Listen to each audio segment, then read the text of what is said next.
My guest today is one of the most celebrated names from the world of Indian cricket. He has been, of course, the captain of the cricket team, but more than that, he's also a larger-than-life personality who's always been in our headlines and is literally embedded in our popular culture.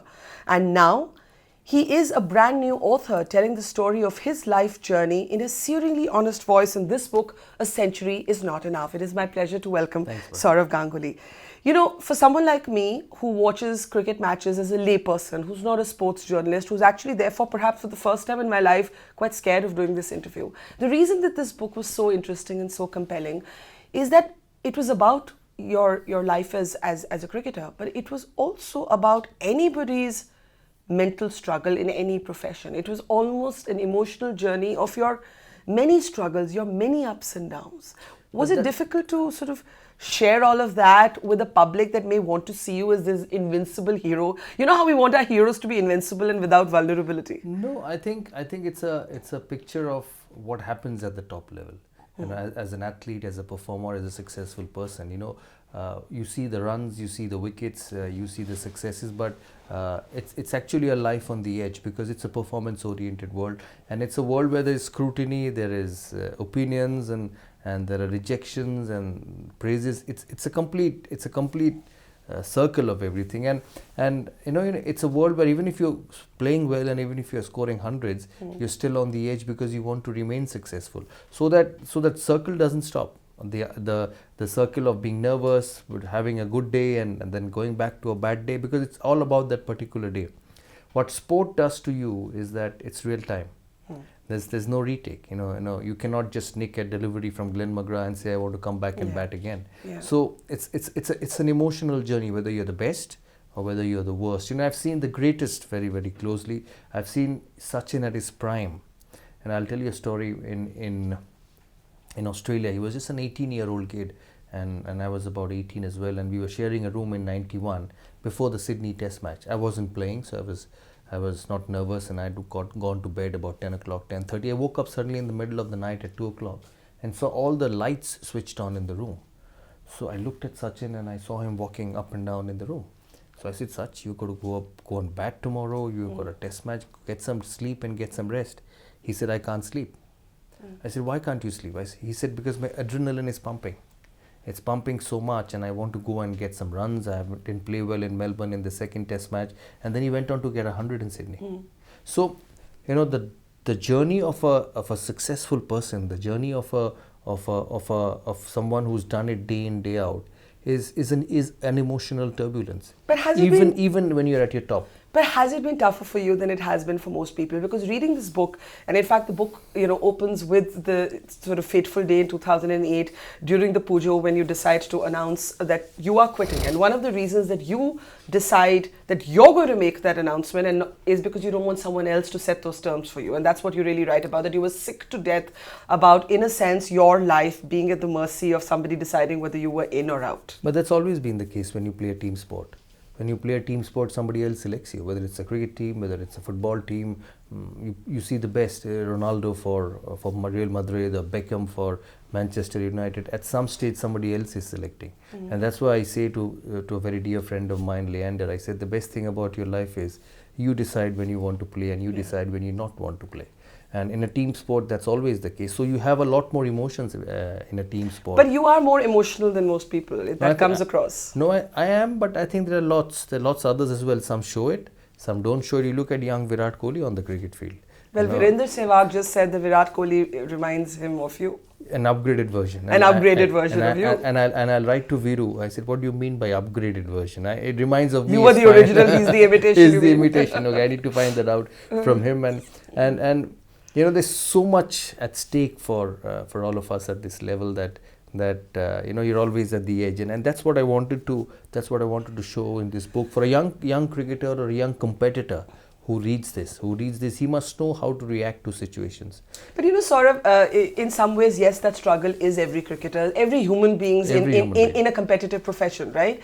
But it's also your personality, your voice that leaps out of these pages. And like we're joking about you being the precursor in a sense to that Virat Kohli personality. But there is the Rahul Dravid, Sachin Tendulkar kind of persona. And then there is the impetuous, emotional, taking your t-shirt off, waving it to the crowd at Lord's letting it all hang kind of person, which is you, which is Virat Kohli. Is it tougher for men like you, this struggle, this emotional roller coaster?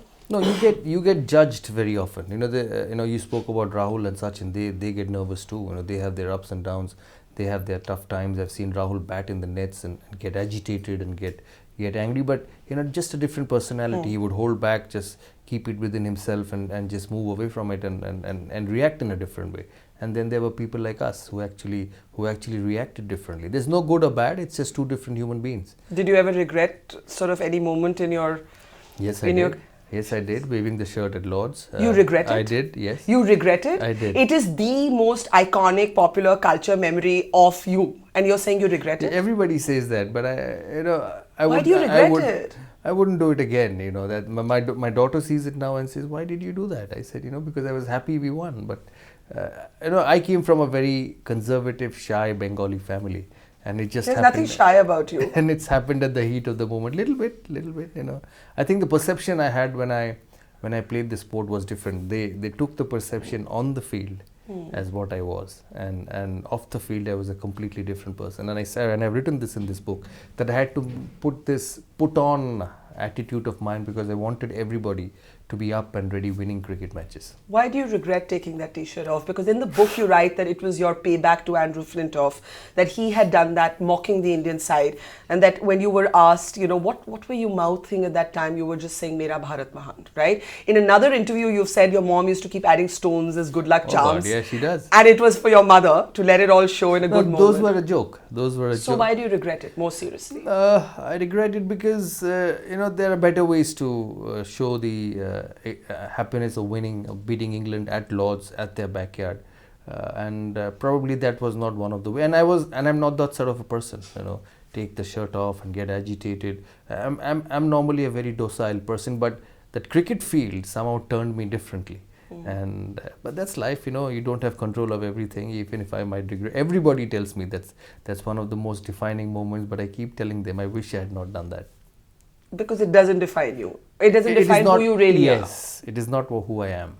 But there is that kind of schizophrenia, right? There is the persona of Sourav on field and off field. How did you live a life where these two men were completely different? Because in a way you're saying off field, and I think you say that in the book, you say I was kind of docile, I was reserved. But on field you were this sort of, aggressive beast going for the kill, as it were. I think pressure,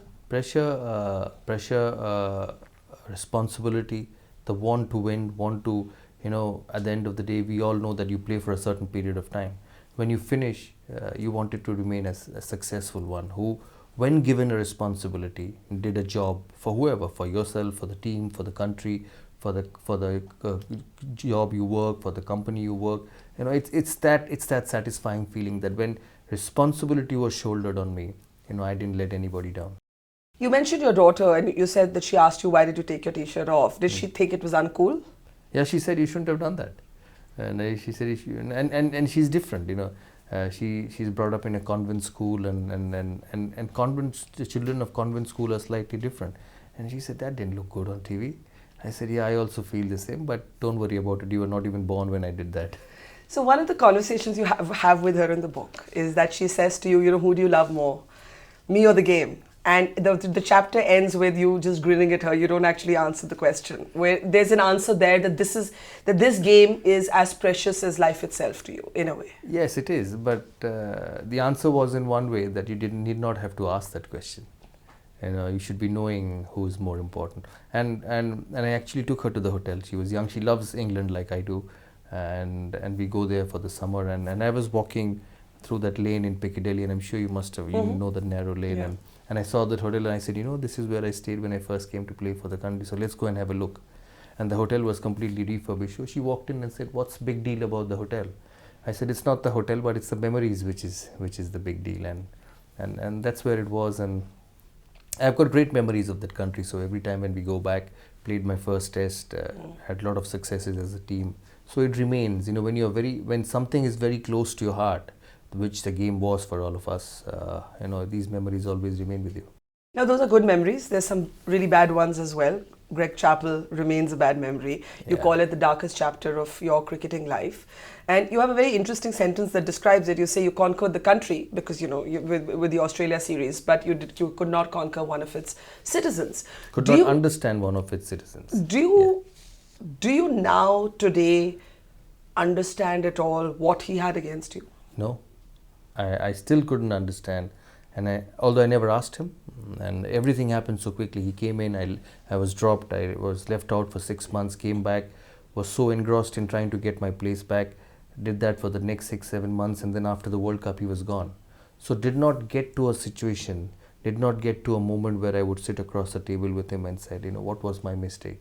What did you see in me which actually made you feel that this was completely a non-negotiable situation? Why didn't you ever ask him? No, I didn't, because the situation did not demand it. He's moved on and I moved on. I continued with Indian cricket. I wanted to put that chapter behind because it was tough.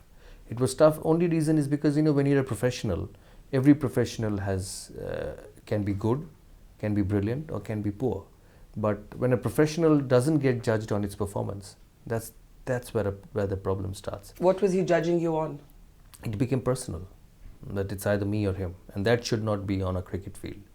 That should not be in any work of life where people's emotions are involved. When you employ someone in your office, you know that you're not just not paying him a salary, but you actually have his emotions attached with the job you asked him to do, and you actually need to let him do it. Let him live with that freedom of doing a job. Everybody makes mistakes and everybody has his own way. If you don't like it, have a conversation and tell him that, listen, I feel this is the right way to go.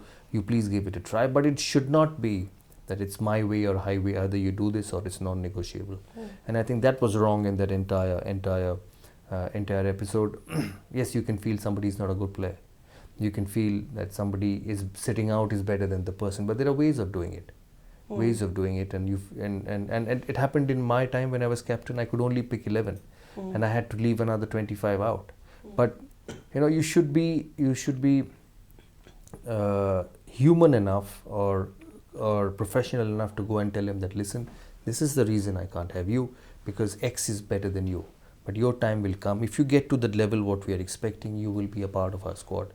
When that conversation and that understanding doesn't exist in a competitive world, I feel that's the problem. That's when the problem starts. In the book, when both of you are appearing before the committee, because by now his email has leaked, this has become like a public spectacle. He wants a one-on-one, Chappell wants a one-on-one conversation with you to have it out, and you turn it down. You say you don't trust him. At that time, when you made that decision to not really get into it with him in a one-on-one space, what was in your head? Like, had you reached that point of no return with Chappell by then? No. I remember that meeting in Bombay, and it was unbelievable atmosphere in Bombay. The press all around that hotel and at the Taj, we had that meeting, and then after the meeting finished, in the meeting everything was sorted. We both needed to carry on together, and he said, "Can we have a chat?" I said, "Can we do it another day, because there's too much of attention at the moment. Let this die down. You and me will meet in a week's time somewhere else in a hotel, and we'll sit and chat. And I want to solve this, and I don't want this to go ahead because when you came in, I was captain, and I was instrumental in agreeing to you being a part of us. And we've had some good memories. In Australia, when I went, I was with you for a week. I felt you were exceptional with your batting and techniques. We had a great series in Australia, and I don't know where it went wrong. Do you have something in your heart which is bothering you, and we need to sit and talk? But then I was not there after a week's time. I was gone.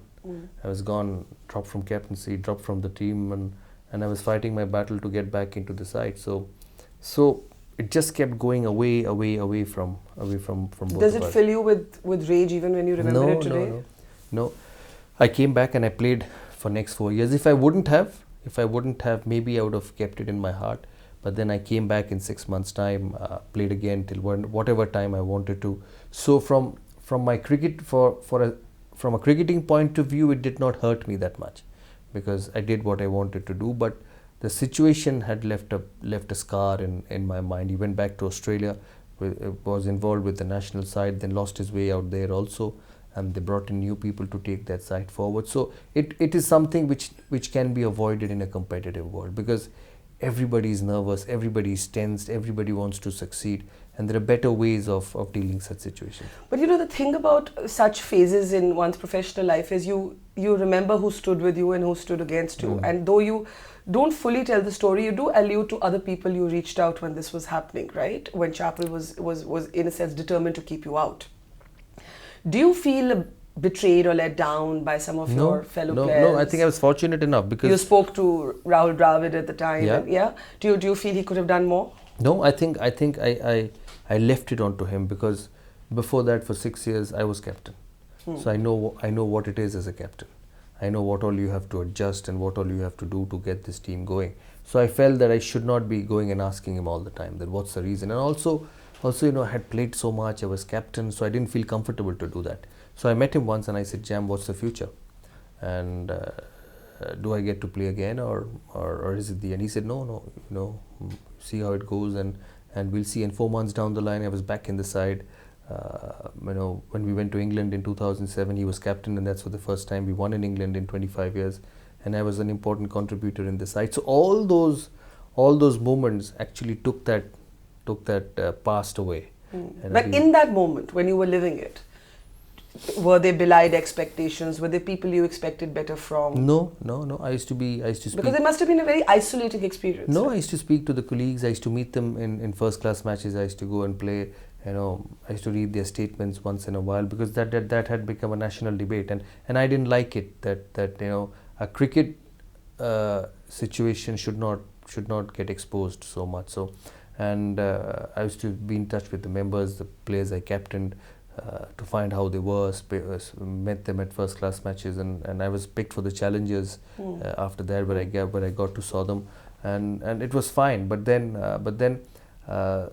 you know, in a competitive world, you miss out, you're taken back. That cycle goes. But what really made me sad or made me feel uncomfortable was that nothing should get to a level of being personal. How would you describe Greg Chappell? Different. That's very polite. Different, and I felt he could have done a lot more good to Indian cricket than he did in that period of 15 months, because he had it in him to do it. And I think he's a perfect example of somebody having talent, somebody having the ability, but someone who didn't have the enough skills to manage individuals in a team atmosphere. Why was it personal with you? Don't know. I don't know, and obviously that's gone now, because I don't play anymore and don't. What would you all say to each other if you met today? I would just walk past and you wouldn't say hello? No. Maybe. We don't get to meet because he lives in Australia, I live in India. I don't know what will happen. Have you bumped into him? No. At all? No, haven't. Not even accidentally, coincidentally, anywhere in groups? No, never. I haven't seen him for a while. It's quite ironic in a way that after what happened between you and Chappell, and you fast forward to your present life, and that you've actually had a voice in who will be the next coach, right? So, and that too came against the backdrop of simmering tensions between Virat Kohli and Anil Kumble. Yeah. So it's really, life does move in circles, yes. Right?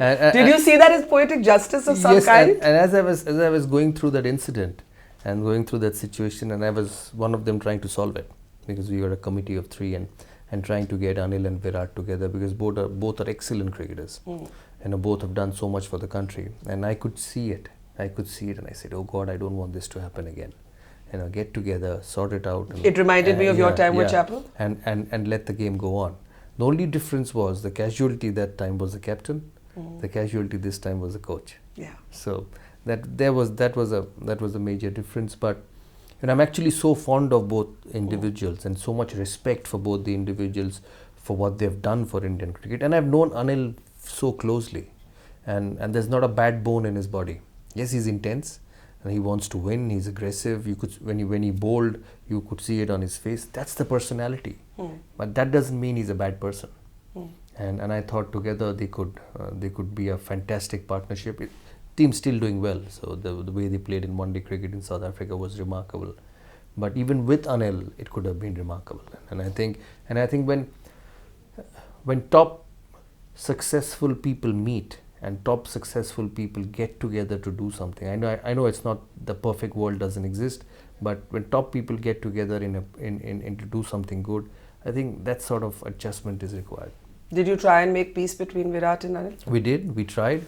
We went up to Virat and said, do something, sort it out and move on, because I think he'll be helpful. He's a good man. He doesn't have a bad bone in his body. I think there's some miscommunication somewhere, and he's a great person too, Virat Kohli. When I see him on TV, I don't meet him much, but when I see him on TV and what he does in life, you see that there is a heart somewhere. Does he remind you of you?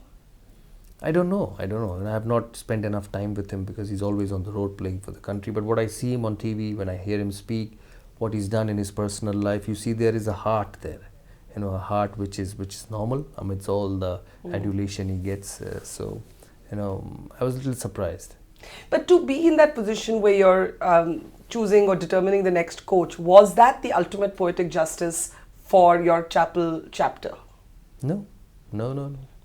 That was past and that's gone. Given a responsibility to help Indian cricket in finding individuals who would take it forward, and two different issues. Talk a little bit about the Pepsi ad that you do reluctantly. I did not want to do it. Yeah. I refused, and I didn't see that ad even after it was on air. And you never saw it. I never saw it. I know a lot of people said that it was fantastic. I didn't think it was great. So it was an ad, just for people who may be too young to remember this. It was an ad that's telling people, don't forget. Yeah. Don't forget there's Sourav Ganguly. Don't forget I'm here. So I said, Pepsi, I'm not going to do this. Right. I said, they said, Sourav, we have an agreement. I said, terminate it. I said, you were ready to terminate the agreement? I said, I'm not going to do this. He said, this has become a national debate. I said, whatever it may be. And I'm not going to do it. You please go ahead and do it. And we finished after that. I said, fair enough. If you're going to push me to a corner and do it, I'll do it. And we terminated the agreement 2 months after the commercial. I said, I didn't feel good about it. And that's the way it was. And yet everyone loved the ad. Yeah, everyone loved it, but I didn't like it actually. Did your daughter like this ad at least? She didn't see it actually. No? No, she was very young then. It was 2006. She was just 4 or 5 years old, and she did not know what was going on. She was too young to know what was happening. So the other chapter then in your life is what happens in the IPL, right? So you walk out on your own terms, you choose your own timing to leave international cricket, and then the IPL happens. And there too, you go through this angsted moment where you talk about your differences with John Buchanan. You talk about how maybe you could have expected to be displaced as the captain of KKR, but you didn't really think you'd ever be dropped totally from the team. Yeah, because I had a good season. You had a great season, on the third and then year. and then you expected the price of the auction to actually go up. No, I just because KKR was very close to my heart because of being in Calcutta. Yeah. It's a Calcutta team, and I saw the frenzy for 3 years. But at the same time, if you go through the book, I mentioned that they had to change the squad. Yeah. Because for 3 years there were no results. And but you actually felt the coach was to blame. No, I didn't say that. I said the way he functioned in the second year was something which I'd never seen before. Then he got left out, and then we still had the third season to take the team forward. Auction and Indian cricket is different. In auction, when you pick a team, you stick with it for 3 years, good or bad. But with the national side, you can refresh it, get in fresh players, and so the failure doesn't last forever. But with the auction, if once your team is weak, you struggle, and I felt KKR, as I said in the book, had to change the team. But at the same time, I felt may not be captain. You cannot be captain forever, and you don't give results. Somebody else has to be captain. Maybe because I was so emotionally attached, and I'm a very emotional person, so emotionally attached, I could have continued as a player. But then I said in the book, if you read, I'm sure you've read it, that they had the complete right to get a fresh team because you cannot not be at this level and not give results. I know you do say that, but to be in that moment, to not be selected, to have no one, in a sense, bidding to get you. What was that feeling? No, that was an after effect. I know, but what was that feeling? Well, surprising and you just had to adjust to it. Now, the reason of this book is, it's not about the feeling which is important. It's about conquering that feeling. It's about conquering that feeling as an individual. We must understand that for everyone, there will be this situation in a competitive world of high pressure and high expectations. You will be up, you'll be down, their emotions. It's when India plays, it's not just the 15 who are winning. It's the selectors who win, the board wins, the people who watch wins, the fan wins, the media wins. And when you don't, emotions actually break loose. You criticize, maybe not to the extent you should have been. The best thing I had, Nasir told me once when I was captain and he was captain of England as well, and he said, Sourav, I don't know how you deal with such intensity in your cricket in that part of the world. He said, yeah, we also lose, we don't deliver, but we are dealt differently. But the intensity with which the highs and the lows go through a cricketer's career in Indian sport is unreal. He says, how do you deal with it emotionally? I said, yeah, that's the good thing and the bad thing for us as well. The good thing is because of this, you don't see stadiums empty at all. You see the IPL, the razzmatazz and the adulation for it. You'll see someone like Virat Kohli walking out in Delhi and thousands of people chasing him. But it has its downside as well, that when you don't play well, you just get massacred by the people who actually love you. What was your most low moment and how did you come back from it? The toughest moment, I think, when we got knocked out of the 2007 World Cup, because 2003 in South Africa we lost the finals to Australia. It was disappointing, but not the toughest. But when we didn't make it to the 2007 World Cup qualifier, we were a much better side than that, and we could see a side which was scared, a side which was insecure, and a side which had players who did not know whether they would play another series or not. And it was difficult. I remember coming back from West Indies. I had to stay back in England for a couple of days for things to settle down, and it was very, very disappointing. And how did you come back from it? You write early on in the book about actually talking to a county side's that was in the early phase. But obviously those lessons stayed with you. It was all about not surrendering mentally, right? We had to regroup. And had to put it behind. That's another reason I write this book, is the challenges you face in real life, that you have to put things behind very, very quickly and get back, because that past which is gone, you cannot have a retake. That past which is gone, you cannot change it. And you're playing again in 7 days' time. If you go with that mindset of sorrow, disappointment, this would get affected. Finish it, put it behind, wake up the next day to perform in 2 days' time. I think that's a cycle we all go through, and that's a cycle which is for all young competitors to know how to adjust to that cycle, because that cycle is inevitable. I want to come back to the IPL though, because you've been quite generous about Shah Rukh, and you say that even after I was in a sense dropped from KKR, later you say he was always very friendly. He pointed out to you how much Kolkata loved you. When you do this sort of round together, you're by then on the other side, you're playing for Pune. But you skip a part there. In the book, you don't actually fully tell us how you felt about why did Shah Rukh do what he did? Because of no results. And as I said, it's pretty acceptable. When you don't give results for 3 years, even for him, I'm sure he's in such a high-profile competitive world. If he doesn't give a hit, I'm sure the producer will look for somebody else for the next film. And as I said again, he can produce his own films. We can't, because we have to get selected by someone.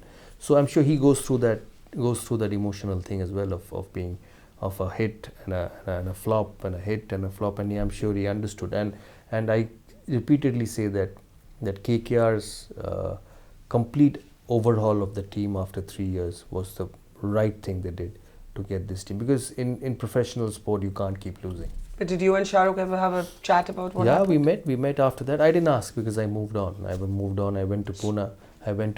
And then I finished after 2 years' time, and then I met him after that. And once that part of it is done, I knew that I wouldn't play again. I knew that I wouldn't go and hit the ball again. So I didn't want to raise that issue. But no hard feelings with Shah Rukh? No. Absolutely not. I'm the president of CAB. I go and see him when his team comes. Met him last time. Make sure that KKR gets all the facilities to play well, and they've done well since the third season of the IPL. But you're not such a fan of the IPL auctions being a measure of a cricketer's worth, and you've repeatedly made that point. I know. I'm not saying it's not about being the fan. What I try to say in this book is that the IPL auction is not a reflection of how good the cricketer is. because a lot of it is on supply and demand. Right. I've seen franchise owners panic on the table. I need a fast bowler, and I'm not getting one because I've lost Umesh Yadav to another side. I've lost Nishant Sharma to Delhi. I've lost Jasprit Bumrah to Bombay. So who do I play with? So the next person who comes on the board, I'm going to go for it whatever happens. Whether it's 5 crores, 8 crores, 10 crores, 11 crores, I'll pay for it because I need him. Yeah. And you see on the other side, say Hashim Amla go unsold, whose career, whose performances even in the last IPL was fantastic. He averaged 60. So by saying that, I mean is that sometimes it is not a real reflection of whether you've picked the best. You've picked on demand, and sometimes it has happened that the next season the franchises have let him go because they realized that the value they paid for that player was not the right one, and they recorrected it. So IPL auctions and IPL selections is a bit of a panic on that auction table because it's panicky because everyone's watching. There are egos because I want my team to be the best. I want the best players, and then when you don't get it, and there are teams in the auction who actually make sure that the other team finishes off his purse so that he can get the player he wants. So that there's a lot of tactics also involved in IPL. So that's what I meant. And in terms of the tournament, I think brilliant. The best thing what IPL has done is looked after first class players. Because cricket during our era, before that, after that till IPL came in, was for the top players. The first class players who gave in, day out, which was a platform for everyone to get to that next level, were not having enough to spend the rest of their life. Now you look at IPL. Robin Uthappa is on 6 crores a year. He may not play for India again, but at least he will know that if I give my life to first class cricket for 10 years, I don't have to worry about what happens. Jaydev Unadkat, the highest paid Indian bowler, hasn't played a test match for India. Yeah. You see Dinesh Karthik in and out, so well looked after. The two young kids, Nagar Koti and Mavi, just under 19 cricket and well looked after. So for me, that's what IPL has done. Those 2.5 months for players who don't play international cricket, you've given them enough impetus to make your first class cricket strong. But has it again done this full journey from, and you write about this, like when you were playing there were economy class tickets in shared rooms, to this absolute razzmatazz, some would say over commercialized cricket space, and there are concerns that from one extreme it's gone to the other. I don't mind it. I don't mind it because a cricketer's life is short, and I want them to make the most of everything in terms of performance. Performance is always first. In terms of performance, and then comes the commercial part, and one is related to the other. If you don't perform, you get what you deserve. That's a rule in life, and I'm extremely happy that it has done. I'm extremely happy the way Indian cricket has gone commercially. That's how it should be. Look at football in England. When you look at the salaries of some of the players, you feel, Jesus, where does that money come from? And IPL has almost gone that way. And you're saying the money doesn't hurt? No, it doesn't hurt. I don't think money ever hurts, but what you need is maturity.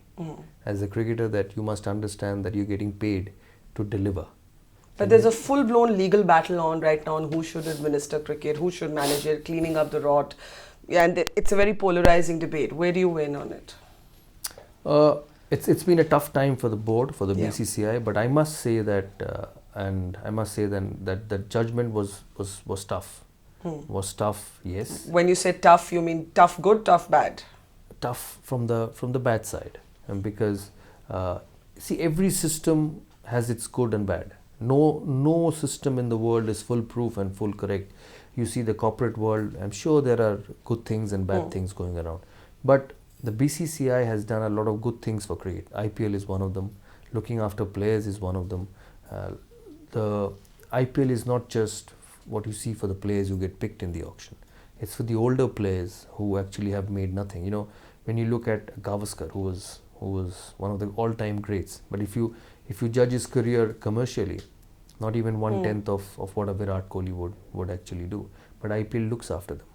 Yeah. I think there are a lot of good sides to it. And again, we must understand that no organization, no institution is foolproof. There will be good ones, and there have been some good ones who's actually taken the game ahead. There have been some bad ones as well, who's actually pulled the game down. and created all this ruckus. But that's in every organization, and you need to give them some breathing space. And I felt this order, because I see it from myself. I've been a president of CAB for 3 years, and if I have to go after 3 years, I would feel, why should I come back? And I've got so many other options. I don't have a future here. I try and put my time in improving the game. Somebody else might come in and completely change it over and bring something new things. So what's the point in me giving for an honorary job all my time, sacrificing the other work which I'm capable enough. So you think it's too harsh a judgment? Yes, I think continuity is important. Yes, in terms of the, I would say the checks has to be there. Where is the money going? How is the financial part being looked after? Whether the accounts and given by all associations are properly audited? Yes, you do that. You keep all the checks and balances, but it should also be allowed to administrated where there is some continuity. Because if there is no continuity, your ideas, your changes, or what you want to do to make the game better will not last. Now, in the end, I want to ask you, there's a whole chapter on it, playing Pakistan, and there's some funny stories about how you try and slip out incognito, to go to food court with your friends in Lahore, you get outed, you're spotted. But all of that aside, the funny bits aside, is that the toughest country to play for an Indian cricketer? I loved it actually in 2004, and and I'm sure if you ask my colleagues who went there, it's a fascinating country. It's rough, it's beautiful, it's different. It's a harsh country and a soft country as well, and they love their cricket. They love their cricket. We went around from Sialkot to the interiors in Pindi to Lahore to Karachi, and just different characters of every city. I remember going to Sialkot for a one-day game, and we were driving out in the morning. I just saw Pathans on both sides of the street, and waiting for the game to happen. Dry, rough and tough part of Pakistan, but there's still so much beauty. We played exceptionally well those 2 months, and we got treated like, I couldn't imagine that you could get treated so well with food, with hospitality, no one taking money, and with the kindness at the hotel rooms. People are out to help you. The room service guys who come in, they are in awe of India. Actually, they are in awe of India. आप India से हैं, आपका देश इतना अच्छा है. So they are in awe of our films, of the movies which go back to that part of the world. And I loved touring Pakistan. Maybe we played well also. I went back in 2006. It was same, and I really felt that it was a great place to tour. But has it been the toughest country to play in terms of the pressure? Yeah, they were a good side. But also the pressure of Indians, the expectation. Yes. I remember winning in Pakistan Test and One Day in 2005, beating them at Centurion in a World Cup in 2003. I got a call from the army chief saying that well done, you've beaten them. So there are emotions to it, but there is also the beauty in touring Pakistan. Islamabad is such a beautiful place. You go there, the capital. You drive through the streets, and one side you see those beautiful buildings, and on the other side you see those rugged mountains of Pakistan, and it was fascinating. Now, since your book is about, as much about sport as it is about mental discipline and conquering the low moments of life, what was the toughest for you to actually struggle against? You mentioned very much in passing that cricketers and sports people are not meant to deal with mean-spirited gossip. That's kind of a phrase you use, and you talk about how at one point you were people even whispered that Sourav is faking his injuries, and you said I'm just not going to react to this because that's not me. I'm not going to react to this. How do you decide, Sourav, what are the battles worth fighting and what is the stuff you've just got to ignore? You learn with time. Like, were there battles you fought you wish you hadn't got into at all? Yeah. Like? Yeah, you learn with time. When somebody says that you should have played and your injuries is not that big enough, you sit down and feel how much do you know? Yeah. How much do you know? And do you think whatever you're saying is right? And it affects you. You feel no, this is not right, and because we are all emotional and we are. All of us get injured, and every player somebody breaks a bone, somebody has a muscle injury, and it's never possible for anyone except the person who gets injured to know how exact is that injury. So when you would hear these stories about yourself, they'd come back to you. I would feel bad, but you never know who actually said that. It actually goes around. Chinese whispers. Yeah, it goes around whispers. Maybe it stems from it's a big game. You're an important player. You have to play irrespective of what happens. It also stems from that, and a lot of it stems from that mindset. And as a captain, so if Sachin is injured, you go and tell him, Sach, how much? 50%, 40%. Can you get through this game? It's about from the importance of the player, and then when he says, I'm struggling, I'm finding it difficult, then you feel he's not giving the best. He should have played. So what if he's paining? So what if it's hurting? Get through it. You're playing for the country. So all these circles go through it, and sometimes we jump into conclusions too quickly. Best memory and worst memory? Many memories. My first test at Lord's, World Cup, winning in Pakistan, beating England in England, playing so well in Australia, beating Australia in India in 2001. Fantastic memories. Played with some champions, Tendulkar, Dravid, Lakshman, Kumble, and what cricket gives you in this part of the world. It gives you recognition. It gives you a respect, adulation, respect among people that you've done it on the cricket field. And probably the worst moment, I wouldn't say the worst moment. Most painful memory. When we lost that World Cup in 2003 in Australia, when Ricky Ponting just smashed us, and I remember that night going back to the hotel. It wasn't the best. Well, thank you for telling your story. I think it's quite unusual for big stars, big sporting legends to not just tell their story, but also be willing to share their vulnerabilities and their lows along with their highs. It has been a pleasure talking to you. Thank you, sir. Thank you.